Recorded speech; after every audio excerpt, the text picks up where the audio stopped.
Dear Papa Van, isa po akong simpleng babaeng mahilig sa K-drama.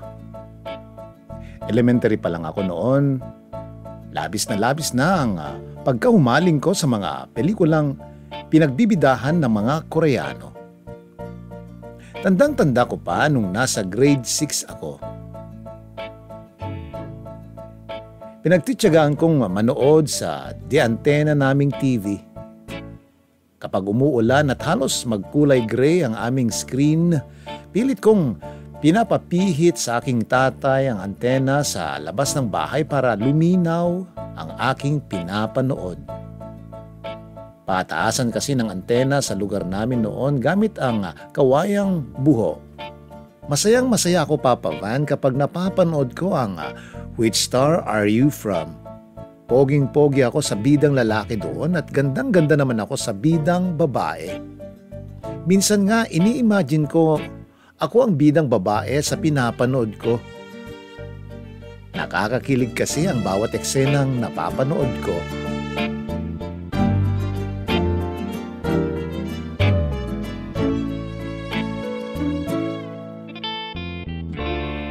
Pagtungtong ko ng high school, hindi nawala ang pagkawili ko sa mga Korean drama.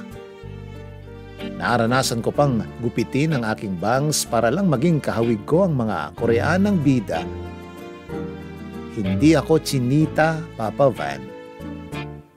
Ang totoo niyan, malaki ang aking mga mata. Sabi ng aking mga kaklase, hugis almond daw ang aking mga mata. Gustong-gusto daw nila ito dahil sumisingkit ito kapag ako ay tumatawa.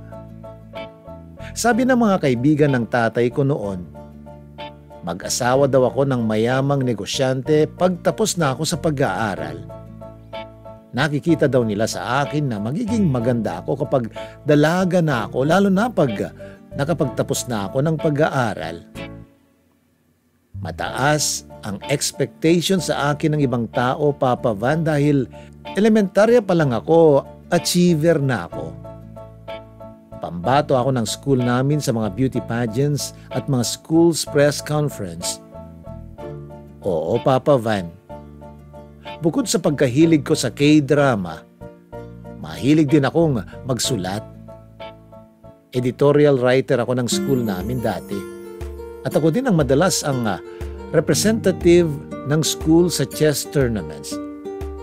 Ito rin siguro marahil ang dahilan kung bakit naging mindset ko sa mahabang panahon na pag nagka-jowa ako, gusto ko athletic, mukhang Koreano, at gusto ko matangkad. Feel na feel ko kasi pag gano'n ang magiging boyfriend ko. Pakiramdam ko, para na rin akong bida sa isang Korean novela.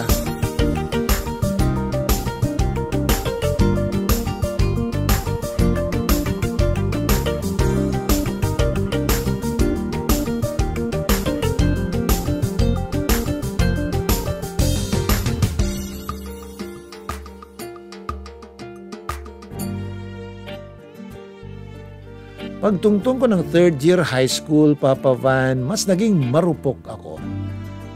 Nagkaroon ako ng crush sa school na chinito. Ang cute-cute niya. Mukha talaga siyang Koreano.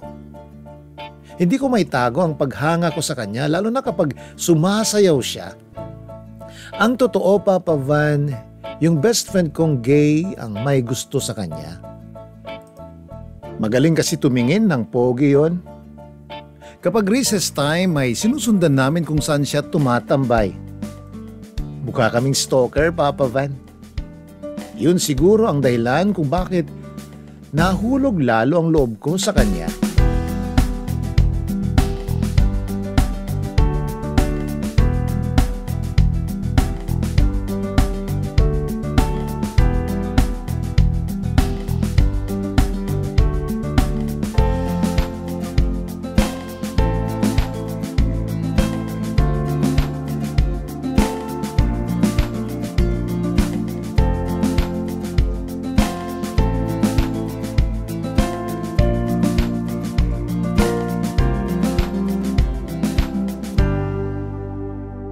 Dumating ang summer.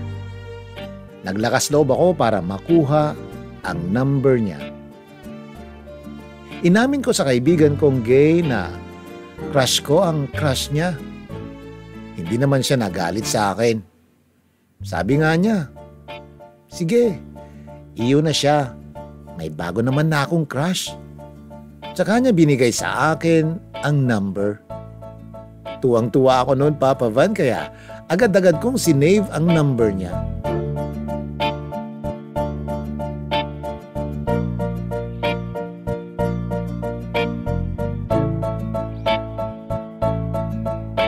Nalaman ko na ang pangalan niya ay Julian. Hi. Kinikilig kong tinype sa aking cellphone saka ko sinend sa kanya. Ako pala to, si Jenny. Excited na excited ako noon, Papa Van. Halos maya't maya akong sumisilip sa aking cellphone para tingnan kung anong ire-reply niya. At halos tumalon ako sa kilig nang makita ko ang laman ng aking inbox.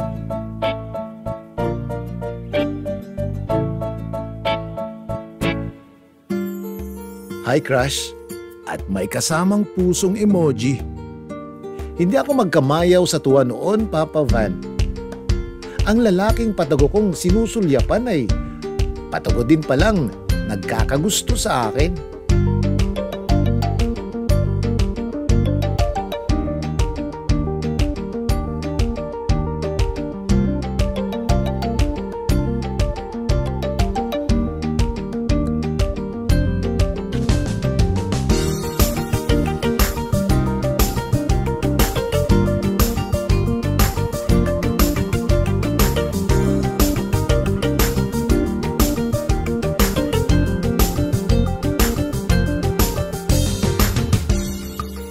Lumipas ang ilang buwan, Papa Van, at mas lalong napadalas ang palitan namin ng mga matatamis na text message. Hanggang sa papalapit na ang unang araw ng pasok namin, Papa Van. Fourth year ako noon at siya naman ay third year. Bigla siyang nag-message sa akin, "Pwede ba kitang maging girlfriend?" Labis ang tili ko ng mga panahon na yon, Papa Van. Gusto ko siyang makita at puntahan para sabihin ng personal ang matamis kong oo. Pero hindi na ako nag-atubili. Agad kong pinindot ang mga letrang oo. Sabay dial sa kanyang numero. Hello? Kinikilig na sabi ko sa kanya. Hello? Masiglang sagot ni Julian. Totoo bang boyfriend na kita?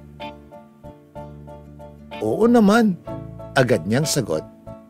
Hindi kasi ako makapaniwala na magkakagusto ka sa kagaya kong simple lang. Samantalang campus crush ka at maraming nagkakandara pa sa iyong mga babae.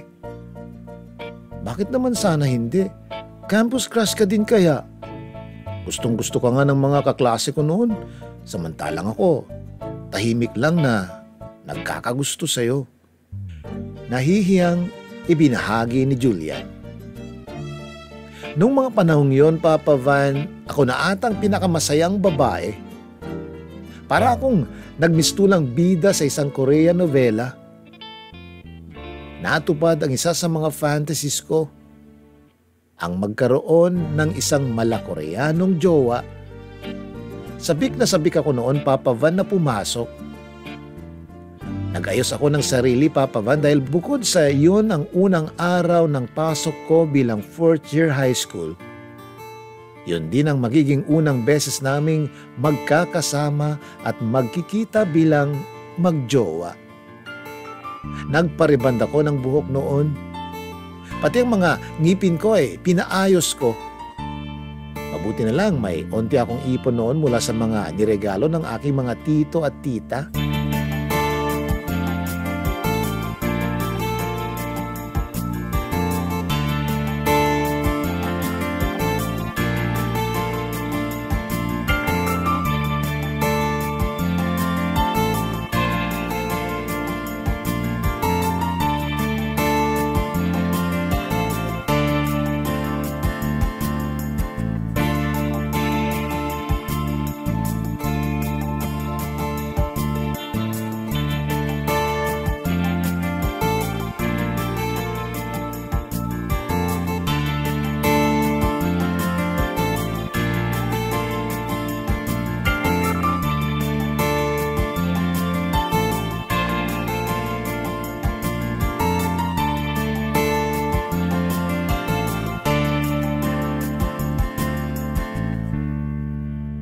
Hindi ko maitago ang labis na pagkakilig, Papa Van.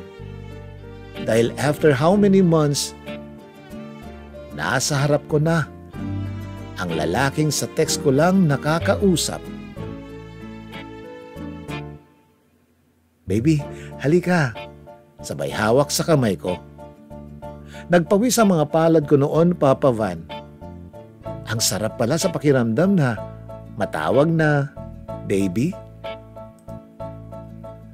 Kumalat sa buong campus namin, Papa Van, na kami na ni Julian.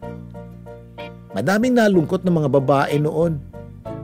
Nakarating din sa akin ang pagkadismaya ng mga ibang lalaking nagkakagusto sa akin. Sabi nila, sa pogi lang daw ako tumitingin.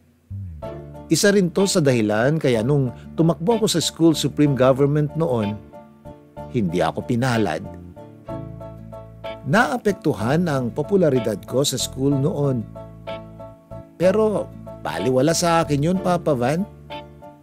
Ang mahalaga sa akin ay ramdam na ramdam ko ang katapatan at pagmamahal niya sa akin. Kunento sa akin ng mga kaklase niya na kapag tinatanong kung sino ang jowa niya ay hindi siya nagdadalawang isip na sabihin ang pangalan ko. Feel na feel ko ang kahabaan ng buhok ko noon, Papa Van.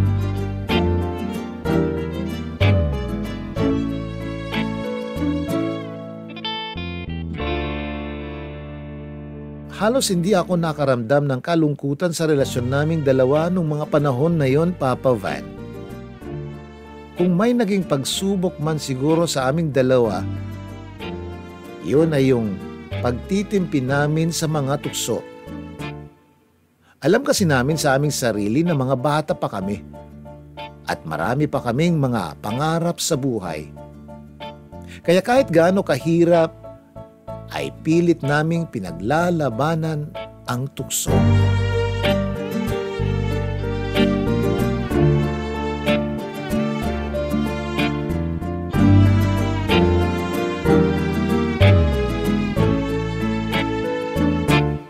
Nasa classroom kaming dalawa noon, Papa Van, at abala ang lahat ng mga ibang estudyante sa pagpapractice ng founding anniversary ng aming school.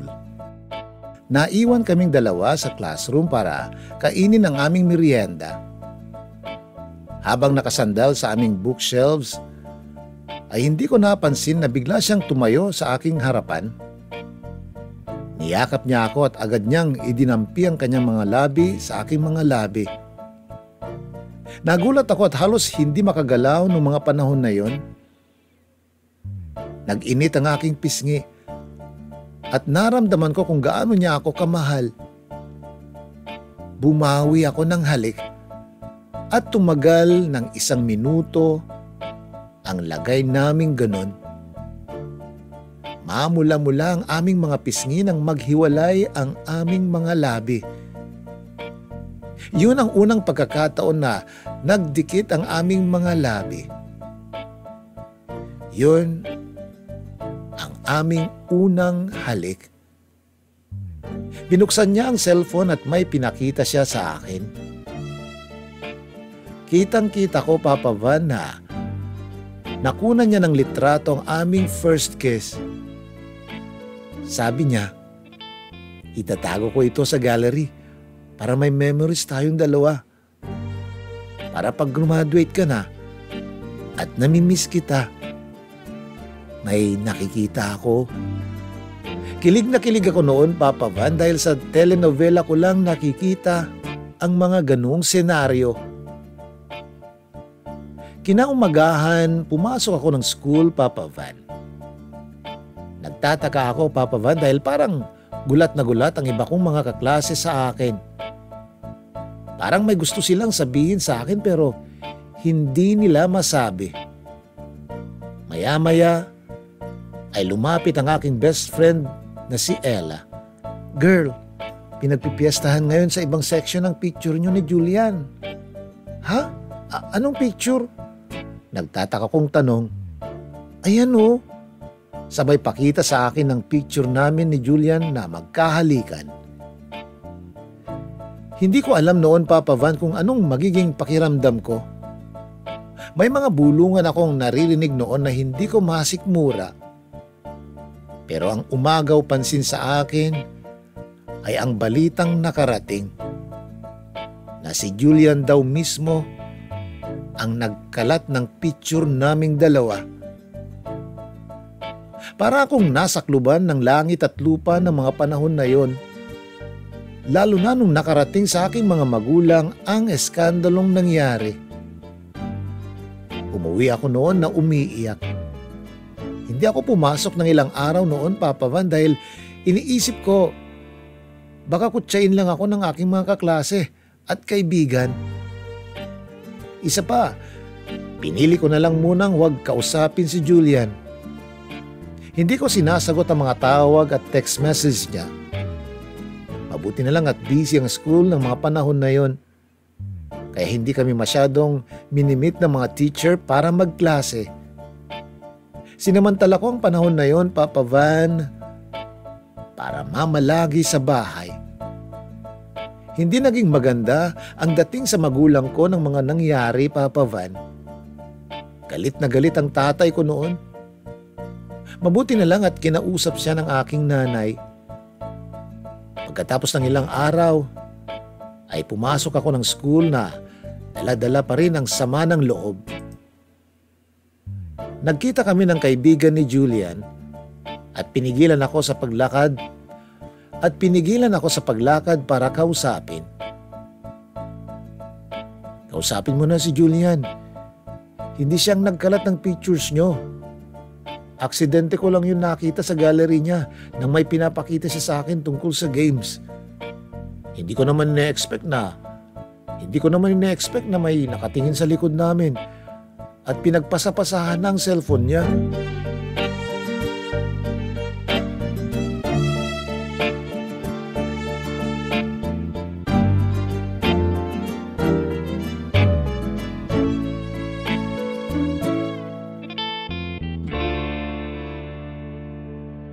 Hindi ako mapakali ng mga panahong yon. Lunchtime noon at pumunta ako sa kanilang bahay. Umuwi kasi siya tuwing lunchtime. Nadatnan ko siyang nagluluto sa kusina at mag-isa sa kanilang bahay. Oo, Papa Van. Mag-isa siya noon sa kanilang bahay dahil parehong may trabaho ang kanyang mga magulang. Sabik na sabik siyang lumapit sa akin at hinalikan ako sa aking mga labi. Matagal naming pinagsaluhan ang mga yakap at halik, Papa Van. Halos gusto na naming alisin ang suot naming damit sa bugso ng aming mga damdamin, subalit pinilit pa rin naming piliin ang magpigil sa nagliliyab naming mga damdamin.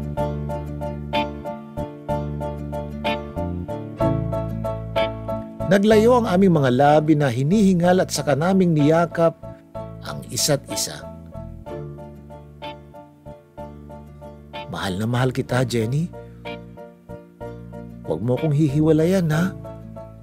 Umiiyak na sabi ni Julian. Dito ko labis na naramdaman ang pagmamahal sa akin ni Julian, Papa Van. Ang daming sumagi sa isip ko ng mga panahon na yon, pero haka-haka lang pala ang lahat ng yun. Mas lalong tumibay ang pag-iibigan naming dalawa. Simula noon, Papa Van, ay naging open ako sa kanilang bahay. Masaya akong tinanggap ng kanyang mga magulang at lagi akong niyayayang mamasyal sa kanilang bahay.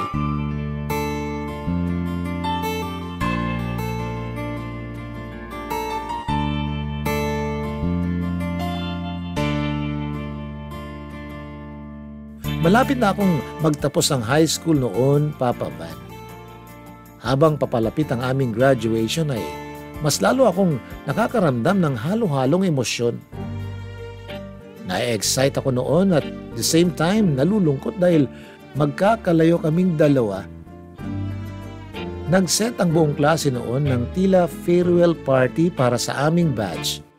Hindi ako nagpaalam sa parents ko noon, Papa Van, dahil kahit naging okay sa magulang ni Julian ay hindi naman ako naging open sa aking mga magulang ng mga panahon na yon. Mas lalo silang naging mahigpit sa akin dahil sa kumalat na picture, kaya mas minabuti ko na lang na isikreto. Naging masaya pa rin naman ako kahit papano dahil mabait sa akin ang mga magulang ni Julian. Dumating ang araw ng aming farewell party. Sinulit namin ni Julian ang mga oras na magkasama kami. Hindi kami bumitiw sa kamay ng isa't isa. Buong oras kaming magkahawak kamay noon. Huwag mo akong ipagpapalit sa iba, ha? Susunod ako sa'yo, sabi ni Julian sabay sandal sa mga braso ko.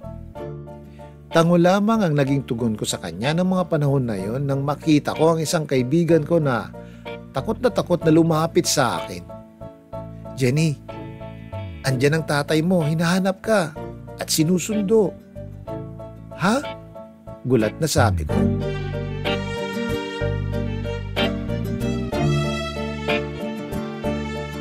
Tumayo ako agad at humalik kay Julian nang parang wala nang bukas. Hindi ko alam kung kailan at paano ulit kami magkikita. Sumama ako kay Papa nang walang imik. Sa sasakyan ay pigil na pigil akong tumulo ang aking luha.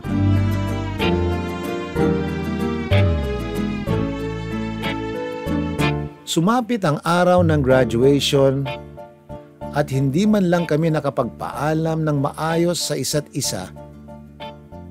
Nagpicture lang kaming dalawang magkasama at pasimple pa dahil andoon ang aking nanay at tatay. Pagkatapos ay umuwi na kami ng bahay na ganun na lang. Napagdesisyonan ng aking mga magulang na sa UP ako pag-aralin. Pinalad akong makapasa sa UPCAT bago pa man kami magtapos ng high school noon, kaya pinagpursigihan nilang doon ako pag-aralin.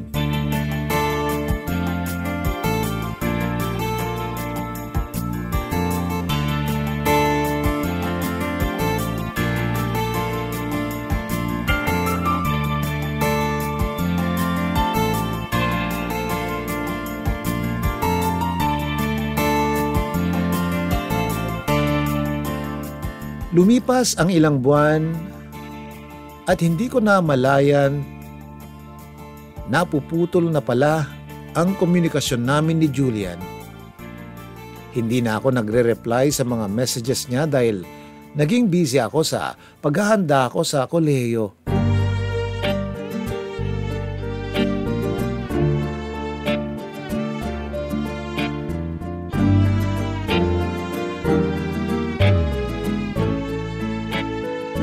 Bago ang aking biyahe papuntang UP ay minabuti kong makipaghiwalay na sa kanya sa pamamagitan ng isang text message.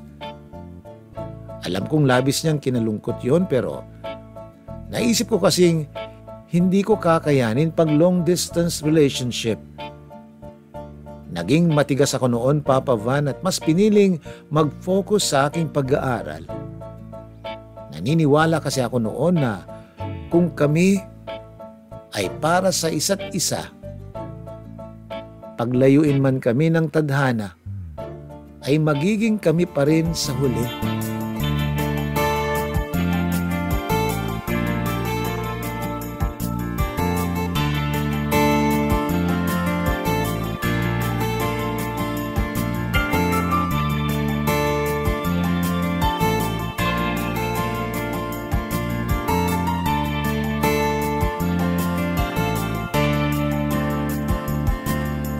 Lumipas ang maraming taon at may nakilala na akong ibang lalaki sa aking buhay. Nakipag-boyfriend din ako sa iba, subalit hindi rin naging maganda ang naging relationships ko sa iba. Nakita ko rin na may bago na rin siyang jowa. Masaya ako para sa aming dalawa, lalo na't malapit na akong magtapos ng kolehiyo. At siya'y fourth year college na rin noon. 5 years kasi ang kanyang kurso at 1 taon na lang ay magtatapos na rin siya. Hindi ako gumawa ng paraan, Papa Van, para magkaroon ulit kami ng komunikasyon dahil bukod sa matagal na rin ang nakalipas, wala na rin namang saysay dahil alam kong hindi na rin ako ang laman ng kanyang puso. Nagtapos na ako ng pag-aaral ko, Papa Van, at minabuti kong umuwi ng probinsya para doon magtrabaho.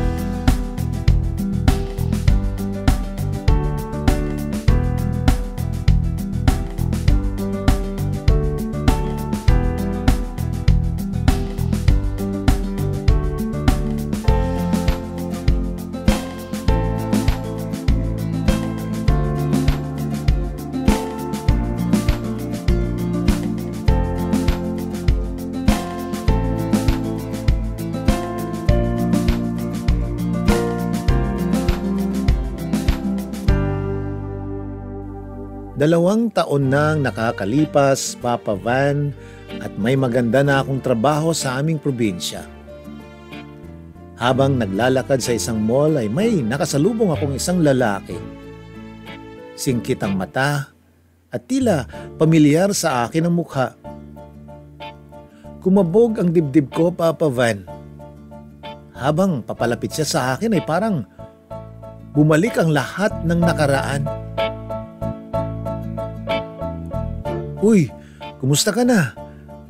Ang ganda-ganda mo pa rin. Masiglang bungad ng lalaki sa akin. Julian? Gulat na tugon ko sa kanya. Uy, labas naman tayo. Nakapasa ako sa board exam 2 months ago. San ka na? Kumusta ka na? Okay lang ako, Julian. Ito, malapit na akong ikasal. Matamlay na tugon ko.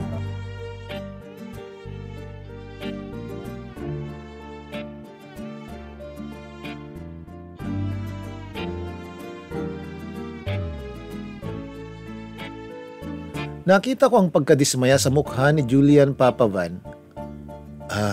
Ganun ba? Akin naman ang number mo. Catch up tayo minsan. Noong mga panahong yun, Papa Van, hindi ko alam kung anong gagawin ko. Pakiramdam ko, nagtataksil ako sa aking fiancé pero may puwang sa puso ko na biglang nabuhay. Hindi rin kasi maganda ang takbo ng relationship namin ng boyfriend ko noon.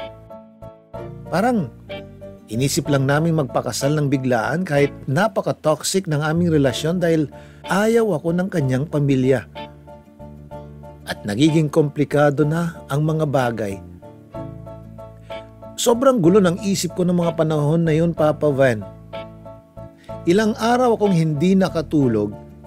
Ganito pala ang pakiramdam ng maging isang bida sa isang telenovela. Yung tipong gustong-gusto mo nang kumawala sa isang relasyon na walang kasiguruhan para magkaroon ng isang happy ending. Pumasok na ako sa kwarto ko para iayos ang mga gamit ko nang mag-text ang fiancé ko. Let's call off the wedding. Hindi ko alam kung malulungkot ako o matutuwa sa mga nabasa ko. Pero iisa lang ang pumasok sa isip ko noon. Baka po pwede na naming ituloy ni Julian ang naudlot naming pagmamahalan. Hindi na ako nagpatumpik-tumpik noon, Papa Van. At okay, ang agad kong sinagot sa aking fiancé. Maya-maya ay may biglang tumawag sa aking numero, Papa Van. Isang unregistered number. Noong una ay nagdadalawang isip akong sagutin ito dahil baka ang ex-fiancé ko ito pero agad ko ring naisip na baka si Julian ito. Pagsagot ko sa tawag ay nagsalita ang isang lalaking nagpakabog ng dibdib ko. Talaga bang ikakasal ka na? Tanong ng kabilang linya. Julian? Gulat na sagot ko. Baka pwede mo pang pag-isipan. Naiiyak na sabi nito. Nasaan ka? Pupuntahan kita. Mabilis na sambit ko. Alam ko, Papa Van, napakarupok ko ng mga panahon na yon. Pero ayaw kong magsinungaling sa sarili ko. mahal ko pa pala si Julian sa kabila ng maraming taon. May puwang pa pala siya sa puso ko. Sinalubong ako agad ni Julian sa kanyang apartment at walang pakundali niya akong hinalikan pagpasok namin ng bahay. Kung anong lalim ng gabi na yon, at siya ring lalim ng mga yakap at haplos namin sa isa't isa. Nagsalo ang aming katawan na parang walang bukas. Ang matagal naming pagpipigil sa sarili ay nailabas namin sa wakas. Ang bawat hinga at init ng aming mga labi ay naging musika ng gabi na yon. Isang awit na tila walang katapusan. Natulog ako sa kanyang apartment, Papa Van, at gumising akong may nakahaing pagkain sa kama.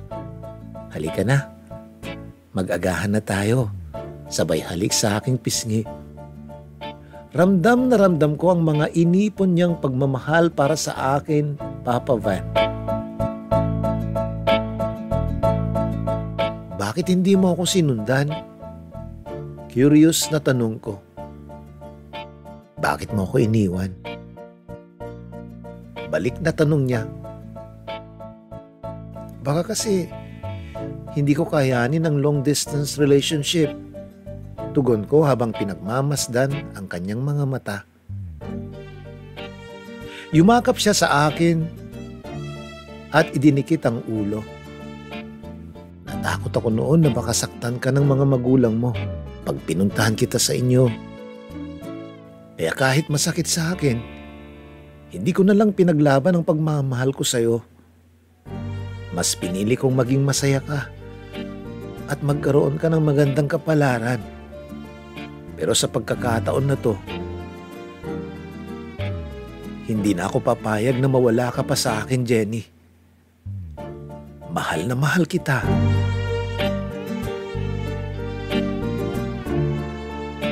Mahal na mahal kita.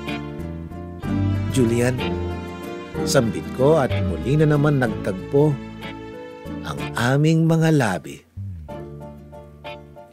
Nagstay ako ng ilang araw pa sa kanyang apartment, Papa Van. Halos ayaw ko nang umuwi ng mga panahon na yon sa amin dahil gusto ko magkasama lang kaming dalawa.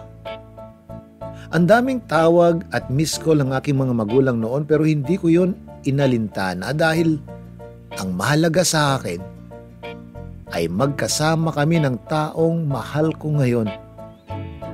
Pero tulad ng mga pelikula, hindi ko po pwedeng takasan ang mga problemang kinakaharap ko ngayon. Kinakailangan kong lakasan ang aking loob para maiharap ko sa aking mga magulang ang gusto kong makasama sa habang buhay. Umuwi ako ng bahay at yakap ng aking ina at papa ang sumalubong sa akin. Alalang-alala daw sila dahil hindi nila ako matawagan ng ilang araw. Naibalita naman nila sa akin na alam na nilang hindi na matutuloy ang aming kasal at wala na kami ng aking fiancé. Dito ay humugot ako ng lakas ng loob para sabihin sa aking nanay at tatay ang nangyari. Nung una ay nakala kong magagalit sila sa akin. Pero nagulat ako dahil naging mahinahon ang aking mga magulang sa pagtanggap sa aking naging desisyon. Malaki ka na anak at alam mo na kung anong makakabuti sa'yo. Ang mahalaga ay hindi ka sasaktan at mamahalin ka gaya ng pagmamahal namin sa'yo.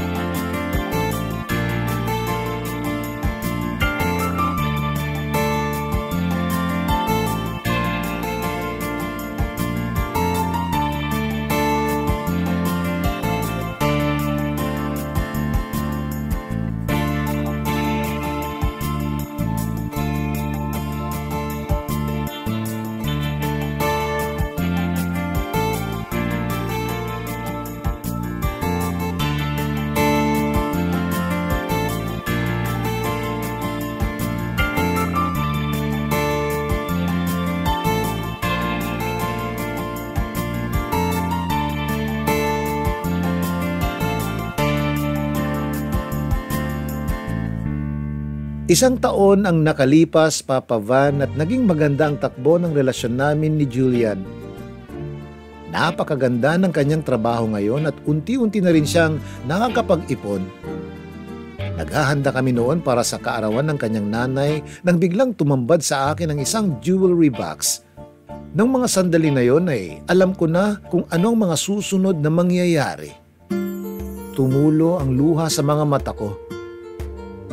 At sinabi kong, I do.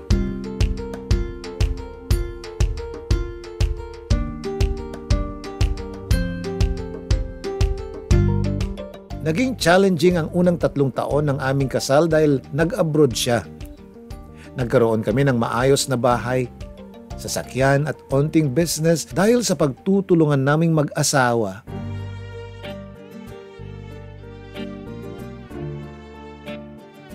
Pero naging mahirap lalo noong unang 3 taon ng aming pagsasama.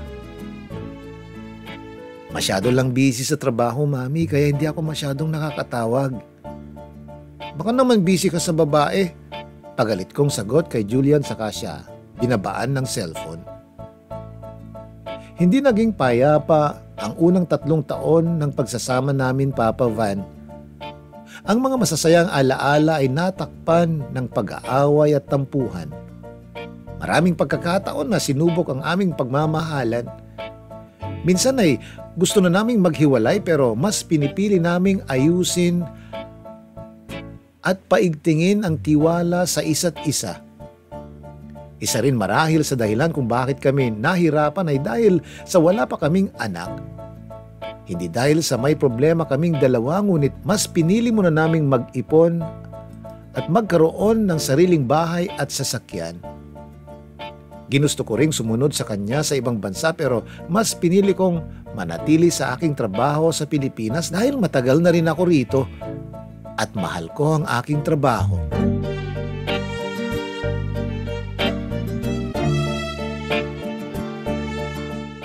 Dalawang taon na ang nakakaraan, Papa Van, at 5 taon na kaming kasal ng aking asawa.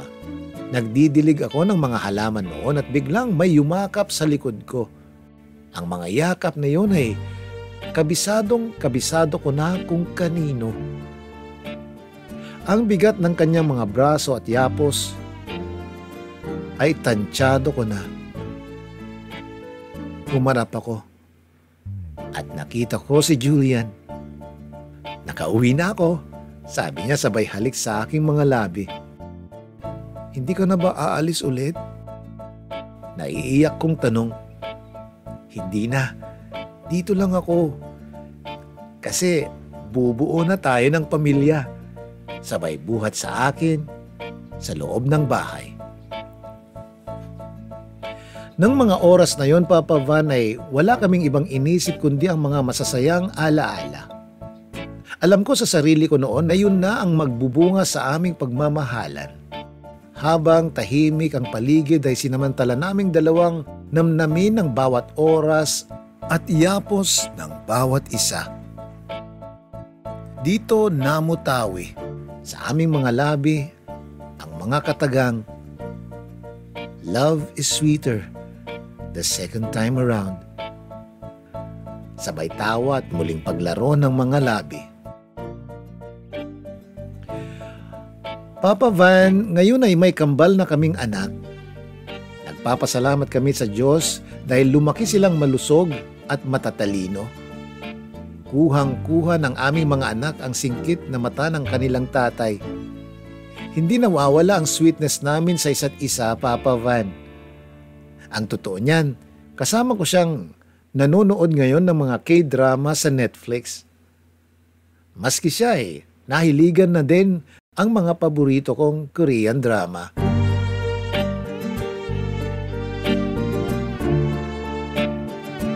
Naniniwala ako na lumipas man ang maraming panahon, Papa Van, kapag ang isang tao ay nakatadhana talaga para sa iyo, kayo at kayo pa rin ang nakalaan sa isa't isa hanggang dulo. Natutunan ko na kadalasan kung ano pa yung mga bagay na ayaw natin, yun pa ang dumarating sa atin.